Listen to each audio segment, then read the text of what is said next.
بسم اللہ الرحمن الرحیم۔ السلام علیکم ورحمۃ اللہ وبرکاتہ۔ میرے پیارے بھائیوں اور میری بہنوں، آج جمعہ کے دن کا ایسا دولت کا وظیفہ، ایک ایسا دولت کا خاص وظیفہ آپ کے حوالے کروں گی۔ آیت آپ کے آسانی کے لیے اسکرین پر لکھ دی ہے۔ یہ اتنا تیز وظیفہ ہے کہ 4 منٹ میں اثر کر جائے۔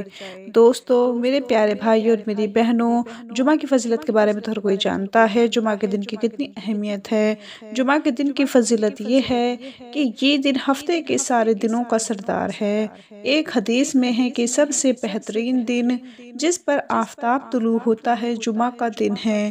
اس دن حضرت آدم علیہ السلام کی تخلیق ہوئی، اسی دن ان کو جنت میں داخل کیا گیا، اسی دن ان کو جنت سے نکالا اور دنیا میں بھیجا گیا، اور اسی دن قیامت قائم ہوگی۔ جمعہ کی فضیلت کے لیے یہی کافی ہے کہ سرکار مصطفیٰ صلی اللہ علیہ وآلہ وسلم نے ارشاد فرمایا، یہ تمام دنوں کا سردار ہے۔ جمعہ کے روز مرنے والے سے قبر میں سوالات نہیں کیے جاتے۔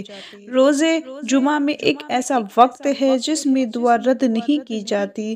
جمعہ کے دن ایک نیکی کا ثواب 70 گنا زیادہ ملتا ہے، جبکہ اور دنوں میں ایک نیکی کرنے پر صرف 10 نیکیاں ملتی ہیں۔ جمعہ کے دن ہر گھنٹے میں 6 لاکھ مسلمان عذاب نار سے نجات پاتے ہیں، جس پر جہنم واجب ہو چکی ہوتی ہے۔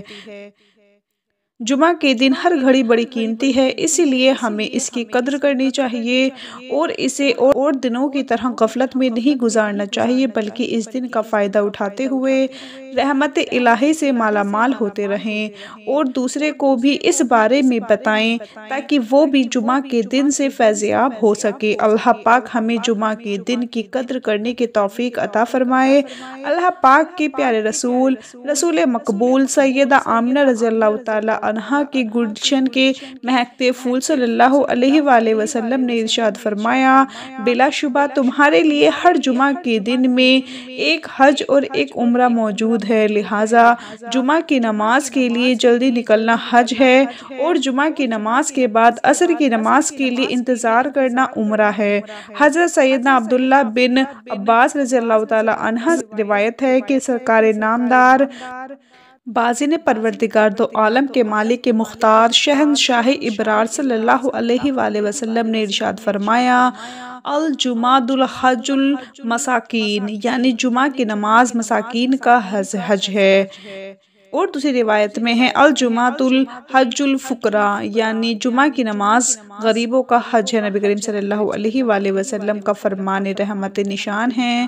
جمعہ میں ایک ایسی گھڑی ہے کہ اگر کوئی مسلمان اسے پا کر اس وقت اللہ پاک سے کچھ مانگے تو اللہ پاک اس کو ضرور دے گا، اور وہ گھڑی مختصر ہے۔ میرے بھائیوں میری بہنوں، جس بندے کی کئی سالوں سے جیب خالی ہے، جو بندہ کئی سالوں سے غربت تنگ دستی کا شکار ہے، جس گھر میں کئی سالوں سے رزق اور دولت کی تنگ دستی ہے، جہاں رحمتوں برکتوں کی بہاریں آج تک نہیں آئیں، وہ دنیا جہان کے تمام کام چھوڑ کر آج جمعہ کے دن دولت کا وظیفہ کسی صورت مت چھوڑیے گا۔ یہ دولت کا ایک ایسا خاص وظیفہ ہے کہ پڑھنے والا رب کعبہ کو راضی کر لیتا ہے، اور جس بندے سے رب راضی ہو جائے اس بندے کی ہر پریشانی، ہر مشکل، ہر تنگ دستی ٹل جاتی ہے۔ الحمدللہ رب العالمین کے کمالات سب جانتے ہیں، لیکن اگر کوئی نہیں جانتا تو آج یہ وظیفہ بتائے گئے طریقے سے ایک بار میرے کہنے پر کر کے دیکھ لیں، آپ تمام وظیفوں کو بھول جاؤ گے۔ صرف جمعہ کے دن پڑھنے کی دیر ہے۔ یہ وظیفہ آج تک جس کو بتایا، جس نے پڑھا، رب نے بے شمار رحمتوں برکتوں سے نوازا۔ یہ وہ آیت ہے جس سے آپ کے اور آپ کے نسلوں کے تمام پریشانیاں ختم ہو جاتی ہیں۔ ایک صاحب حضرت علی مولا علی شیر خدا مشکل کشا کی بارگاہ میں حاضر ہوئے اور فرمایا کہ میں تنگ دست ہوں، گھر کے حالات خراب ہیں۔ مولا علی نے فرمایا، جاؤ استغفار کا ذکر کرو۔ ایک دوسرا شخص آیا، کہا بے اولاد ہوں، پریشان ہوں، نرینہ اولاد دے دیجئے۔ مولا علی نے فرمایا، جاؤ استغفار کا ذکر کرو۔ ایک تیسرا شخص آیا، اس نے کہا، مولا علی میرے گھر میں پریشانیاں ہیں، اپنا مسئلہ بیان کیا۔ مولا علی نے فرمایا، جاؤ استغفار کرو۔ وہ تینوں شخص چلے گئے۔ پاس بیٹھے ایک بندے نے مولا علی شیر خدا، جس کو لقب ملا ہو مشکل کشا، سے پوچھا کہ مولا علی آپ کے پاس 3 بندے آئے، تینوں نے اپنے مختلف مسائل پیش کیے اور آپ نے تینوں کو استغفار کا ہی ذکر کیوں کہا؟ تو مولا علی نے فرمایا کہ آج ہماری تباہ اور بربادی کی سب سے بڑی وجہ ہمارے گناہ ہیں۔ اگر کسی کا رزق تنگ ہوتا ہے تو وہ توبہ کرے، اگر کسی سے پریشانیاں جان نہیں چھوڑ رہی تو وہ توبہ کرے، اگر کسی پر آزمائش آتی ہے تو وہ توبہ کرے، اگر کسی کے گھر فاقے ہیں، غربت ہے تو وہ توبہ کرے۔ توبہ کا ذکر، استغفار رب کو راضی کر لیتا ہے، رب کو منا لیتا ہے، اور جس بندے سے رب راضی ہو جاتا ہے پھر اسے مانگنا نہیں پڑتا، اسے غیبی خزانوں سے دے دیا جاتا ہے۔ مولا علی نے فرمایا کہ جب کبھی آپ پر مشکل وقت آ جائے استغفار کرو، اور بعض اوقات واقعی انسان سے جانے انجانے میں کوئی ایسا گناہ، کوئی ایسی بات، کوئی ایسا عمل ہو جاتا ہے کہ وہ بندہ رب کی پکڑ میں آ جاتا ہے، اور جب بندہ رب کی پکڑ میں آ جائے تو پھر دنیا کی کوئی جادو جنات، کوئی بھی وظیفے، کوئی اعمال، کوئی بھی عمل آپ کا فائدہ مند نہیں رہتا۔ جب تک آپ اپنے گناہوں کی سچی توبہ نہیں کر لیتے آپ کامیاب ہو ہی نہیں سکتے۔ اس لیے خدارا آپ نے سب سے پہلے اپنے گناہوں کی سچی توبہ کرنی ہے۔ یہ کامیابی کا راز آپ کو بتا رہی ہوں۔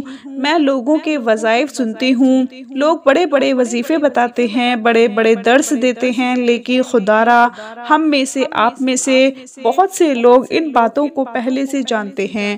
مقصد کیا ہے کہ کوئی ایسا عمل بتا دیا جائے جو ہمیں واقعی کامیاب کر دے۔ تو استغفار ایک ایسا عمل ہے جو ہمیں گناہوں سے چھٹکارا دلا سکتا ہے۔ ہمارے گناہ ہی ہیں جس کی وجہ سے ہماری تباہی اور بربادی بڑھتی جا رہی ہے اور ختم ہونے کا نام نہیں لے رہی۔ آپ اس تباہی اور بربادی سے بچنا چاہتے ہیں تو استغفار کی کثرت کریں اور آج کا خاص وظیفہ لازمی کیجیے گا۔ دوستو، آپ بے روزگار ہیں، آپ بے اولاد ہیں، آپ قرضدار ہیں، آپ کا کاروبار نہیں چل رہا، آپ کے گھر میں مسائل ہیں، آپ کے جتنے بھی پریشانیاں، جتنے مسائل، جتنی رکاوٹیں، جتنی بندشیں ہیں، یہ سب ختم ہو جائیں گی اگر آپ الحمدللہ رب العالمین کا وظیفہ کریں گے، کیونکہ یہ ایک ایسی آیت ہے جو اللہ تعالیٰ کی پاکی کو بیان کرتی ہے اور اللہ تعالیٰ کا شکر ادا کرنے کی ہمیں توفیق عطا کرتی ہے۔ جب ہم اللہ تعالیٰ کا شکر ادا کریں گے تو وہ ہمیں غیب سے اتنا خزانہ عطا کرے گا کہ آپ خود حیران رہ جائیں گے، آپ کو سمجھ بھی نہیں آئے گی یہ دولت اور رزق کہاں کہاں سے آ رہا ہے۔ تو وقت کے نزاکت کو مد نظر رکھتے ہوئے آئیے آج کا وظیفے کی طرف چلتے ہیں۔ جمعے کے دن آپ یہ وظیفہ کسی بھی وقت کر سکتے ہیں، پورا دن پوری رات موجود ہے۔ جمعہ کے دن آپ چاہیں تو نماز فجر کے بعد پڑھ لیں، نماز ظہر کے بعد پڑھ لیں، عصر، مغرب یا عشاء کے بعد پڑھ لیں۔ پورا دن پوری رات موجود ہے۔ باوضو مصلی پر بیٹھ کر آپ نے سب سے پہلے ایک مرتبہ اعوذ باللہ من الشیطان الرجیم پڑھنا ہے، ایک بار بسم اللہ الرحمن الرحیم پڑھنا ہے۔ نبی کریم صلی اللہ علیہ وآلہ وسلم کی ذات اقدس پر 3 یا 7 یا 11 بار درود پاک پڑھنا ہے۔ آپ نے درود پاک پڑھتے ہی سب سے پہلے عاجزی کے ساتھ اپنے مقصد کی نیت کرنی ہے۔ مقصد جتنا بڑا ہو یہ نہ دیکھنا کہ یہ ناممکن ہے، آپ یہ دیکھو کہ مانگ کس ذات سے رہے ہو، جو عرش الہی کا رب ہے، خزانوں کا مالک ہے، اس رب سے مانگ رہے ہیں جس کے قبضہ قدرت میں دونوں جہاں کی بادشاہت ہے، اور وہی آپ کو عطا کرے گا۔ بے شک وہ ہر چیز پر قادر ہے اور وہ بہت غفور الرحیم اور بے نیاز ہے۔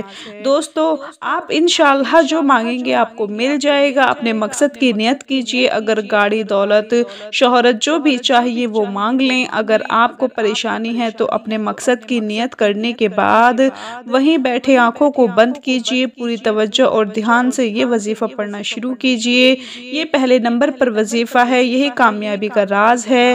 یہی جس طرح ایک مکان، ایک بلڈنگ بنائی جاتی ہے تو اس کی بنیاد رکھی جاتی ہے، دیواریں مضبوط کی جاتی ہیں، اسی طرح کسی بھی کامیابی کا راز شروع ہوتا ہے درود پاک سے۔ درود پاک پڑھ کر جو بھی دعا اور جو بھی وظیفہ کیا جاتا ہے وہ ضرور قبول ہوتا ہے۔ جو بندہ درود پاک پڑھتا ہے تو وہ اللہ تعالیٰ کو راضی کرتا ہے، کیونکہ اللہ تعالیٰ اس عبادت سے بہت خوش ہوتا ہے، اور اسی لیے کہا کہا جاتا ہے کہ تمام عبادت میں سے سب سے زیادہ افضل درود پاک پڑھنا ہے، جس کی قبولیت کا کوئی شک نہیں، کیونکہ رب کی رضا اسی میں ہے کہ جب بندہ اپنے کبیرہ صغیرہ گناہوں کو معاف کرتا ہے، بخشوا لیتا ہے تو رب راضی ہو جاتا ہے۔ اسی طرح سے آپ نے جمعہ کے دن درود پاک پڑھ کر یہ وظیفہ شروع کرنا ہے۔ یہ وظیفہ آپ اپنے ہاتھ کی انگلیوں پر گن کر پڑھ سکتے ہیں تو بہترین ہے۔ آپ نے الحمدللہ رب العالمین کو ہاتھ کی انگلیوں پر 100 بار پڑھنا ہے، کمی پیشی نہیں کرنی۔ کبھی کبھی بندہ ایک یا ایک دانہ زیادہ یا کم پڑ جاتا ہے، لیکن آپ نے 100 دانوں کی تسبیح کرنی ہے، 100 بار پڑھنا ہے، اور جب جب آپ کی زبان سے نکل رہا ہو الحمدللہ رب العالمین، آپ روتے ہوئے، تڑپتے ہوئے، سسکتے ہوئے رب کعبہ سے مانگتے چلے جائیں۔ یقین کیجیے اللہ تعالیٰ آپ کی نسلوں کو آباد کر دے گا۔ جس گناہوں کی پکڑ کی وجہ سے رب نے آپ کا رزق تنگ کیا ہے، آپ کے گھر میں پریشانیاں ہیں، فاقے ہیں، غربت ہے، تنگ دستی ہے، اس آیت کی برکت سے ہر طرح کی پریشانی، ہر طرح کی گناہ، ہر طرح کی بندشیں ٹوٹ جائیں گی اور کامیابی آپ کا مقدر ہو جائے گی۔ 100 دانوں کی ایک تسبیح پر پڑھنے کے بعد اور دوسرے نمبر پر جو آپ نے وظیفہ کرنا ہے وہ رب کے 2 ناموں کا وظیفہ ہے۔ 11 بار آپ نے یا رزاقو یا فتاحو پڑھنا ہے۔ یا رزاقو اے رزق دینے والی ذات، یا فتاحو اے مشکلوں پر قابو پانے والی ذات، اے کامیابی دینے والی ذات۔ یا رزاقو یا فتاحو کو پکارنے کی دیر ہے، عرش الہی سے فرشتے زمین پر اتریں گے، کامیابیاں چھوڑ جائیں گے۔ یا رزاقو یا فتاحو ملا کر پڑھا تو 1 بار ہو گیا، یا رزاقو یا فتاحو ملا کر پڑھا تو 2 بار ہو گیا۔ اس طرح آپ نے یہ وظیفہ 11 بار پڑھنا ہے۔ وظائف ہر کوئی بتاتا ہے لیکن طریقہ کامیاب کوئی نہیں بتاتا، کامیابی کے راز ہر کوئی چھپا لیتا ہے۔ تو ہم تو چاہتے ہیں کہ لوگوں کی آسانیاں ہوں، لوگوں کی دعائیں قبول ہوں، لوگوں کی پریشانیاں ختم ہوں۔ امید کرتی ہوں کہ آپ کو ہمارا آج کا یہ وظیفہ سمجھ آ گیا ہوگا۔ اپنا بہت سارا خیال رکھیں، اپنی دعاؤں میں یاد رکھیں، 5 وقت کی نماز پڑھیں۔ اللہ حافظ۔